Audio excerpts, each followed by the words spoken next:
Reflexionemos hoy en este tema titulado Una iglesia libre. Y para tal fin los invito a que iniciemos buscando la carta a los Gálatas y ubiquemos el capítulo 5. Una iglesia libre es aquella donde sus miembros, partes del cuerpo de Cristo, no tienen ataduras, no tienen falencias, no tienen falta de destreza o incapacidad para actuar libremente. Y dentro de esto vamos a ver de esas falencias, incapacidades, debilidades de nuestra alma. Porque al final de cuentas nuestra alma en su regocijo, en su sanidad, hace que sea prosperado el ser humano en todas sus cosas y que tenga salud. En Gálatas 5, en el versículo 1, dice lo siguiente: Estad pues firmes en la libertad con que Cristo nos hizo libres, y no estéis otra vez sujetos al yugo de esclavitud. El Señor a nosotros nos hace libres. Él nos libera. ¿De qué? Inmediatamente la muerte, de la esclavitud, del pecado también. Nos libera a nosotros de nuestros temores. Yo le doy muchas gracias a Dios porque Él me quitó el pánico exorbitante, el pánico incontrolable que yo le tenía a la muerte. Pero también de eso, gracias al Señor, porque Él viene a nuestra vida para hacernos libres de las adicciones, de las conductas reiteradas y que no podemos nosotros en la carne desechar, de los vicios, de malos pensamientos y demás.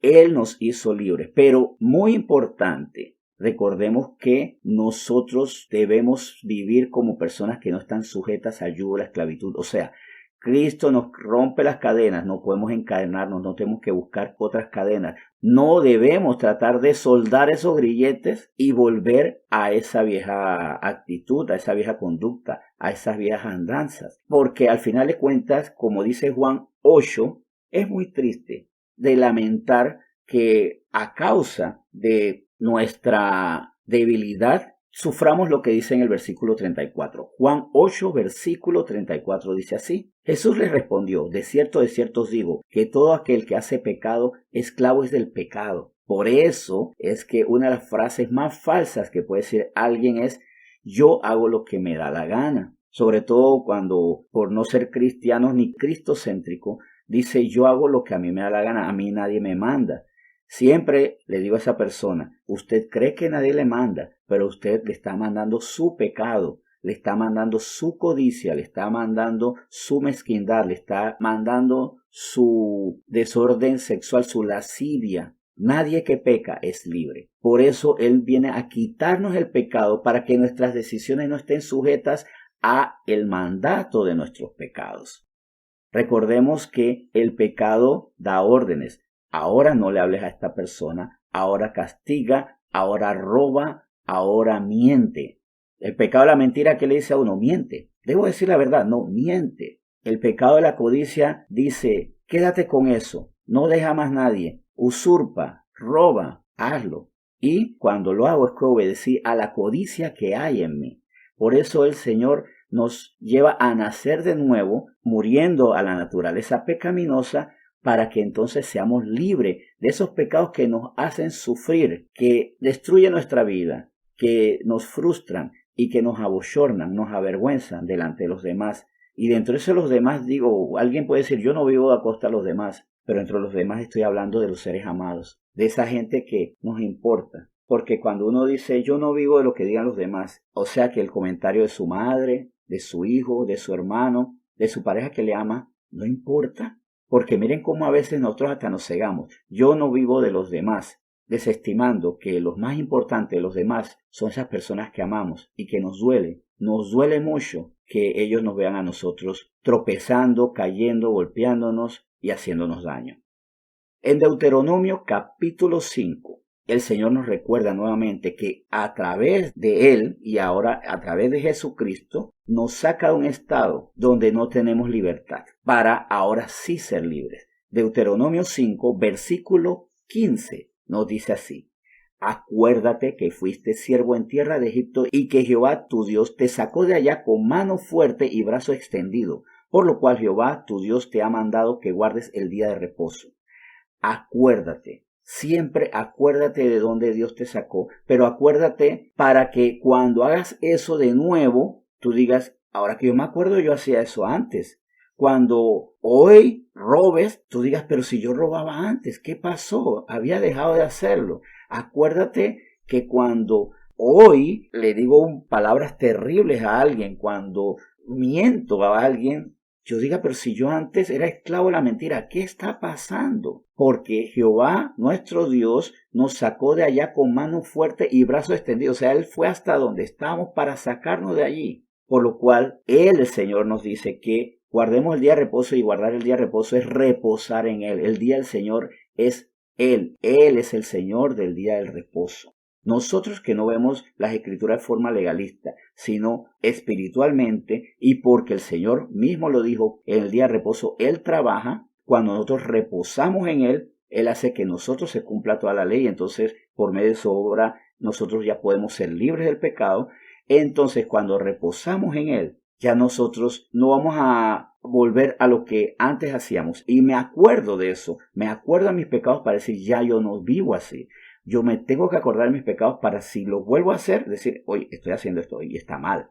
Pero también para poder dar testimonio y decirle a la gente, recuerdo cuando antes yo no podía tener una conversación decente y pura con alguien del sexo opuesto porque inmediatamente le iba dando mi teléfono y no era para conversar nada sano. Cuando antes yo no podía ver $1 mal puesto porque quedaba en mi cartera o en mi bolsillo.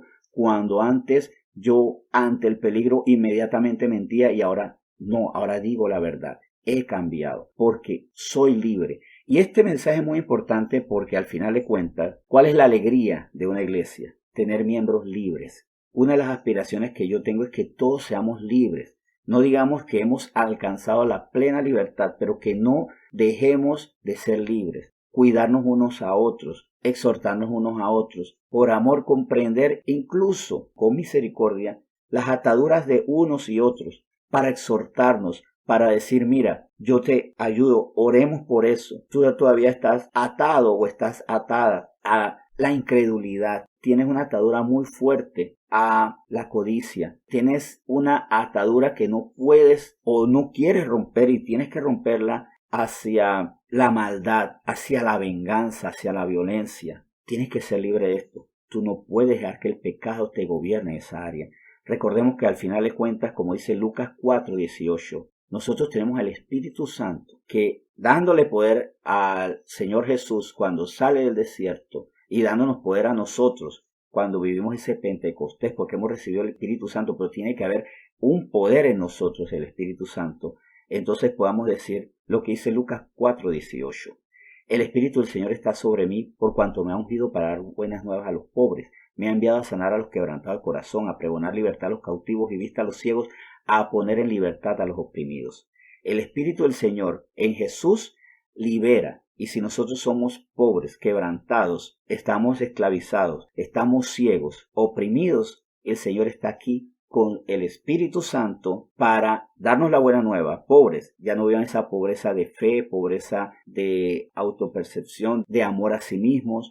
Ya no vivan esa pobreza de entendimiento, porque mucha gente dice que yo no puedo entender. Es una pobreza de entendimiento, pues el Señor da sabiduría. Y si queremos ser sabios, si nos hace falta sabiduría, el Señor dice que se la pidamos a Él. Así que somos insensatos porque queremos, porque tenemos el mismo Espíritu de Dios que nos da sabiduría.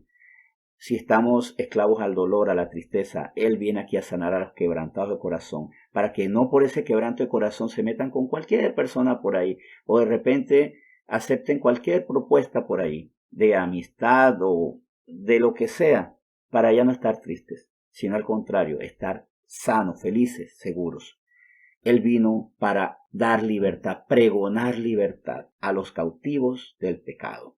Vamos entonces a orar dándole gracias al Señor, pero también diciendo, Señor, hazme libre hoy de lo que tengo que ser libre. Y mientras que en esta oración vamos a alabarte, vamos a darte gracias por lo que tú eres, derriba los muros que están fuera de mi habitación, que están fuera de mi casa, donde está esa gente que es de duro corazón, Señor, para que ellos también sean libres. Oramos. Señor, muchas gracias por esta mañana. Señor, muchas gracias porque tú nos haces libres y tú quieres que vivamos esa libertad, que nos acordemos del pecado cuando estamos volviendo a pecar, para decir yo no puedo vivir en esa esclavitud, pero también para dar testimonio y decir, Señor, yo me acuerdo del pecado para enseñarle a los demás y decirles, mira, tú que caes en estas depresiones, yo fui depresivo, yo fui depresiva y ya no vivo esa depresión porque el Señor puso ese gozo.